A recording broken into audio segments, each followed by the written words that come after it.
Hi అండి.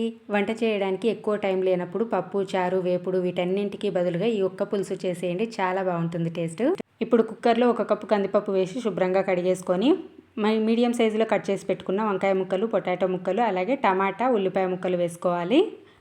1 cup కందిపప్పుకి 6 కప్పుల నీళ్లు వేసి కట్ చేసి పెట్టుకున్న పచ్చిమిర్చి ముక్కలు, పసుపు, ధనియాల పొడి, కారం వేసేసి ఎండు కొబ్బరి పొడి ఆప్షనల్ అండి. 1 టీ స్పూన్ ఎండు కొబ్బరి పొడి, కొంచెం చింతపండు వేసి రుచికి తగ్గ ఉప్పు, 1 టీ స్పూన్ నూనె వేసి అంతా ఒకసారి కలిపేసి కుక్కర్కి మూత పెట్టేసి స్టవ్ పైన 3 విజిల్స్ వచ్చేంత వరకు ఉడికించుకోవాలి. ఆవిరిపోయేలోపు తాలింపు వేసేసుకుంటే సరిపోతుంది. కుక్కర్ దించేసుకున్న తర్వాత తాలింపు రెడీ చేసుకున్న తర్వాత ఇప్పుడు కుక్కర్ మూత తీసుకొని సన్నగా తరిగి పెట్టుకున్న కొత్తిమీర, అలాగే వేయించి పెట్టుకున్న తాలింపు వేసేసి గరిటెతో మెదపకుండా జస్ట్ కలుపుకోండి, సరిపోతుంది.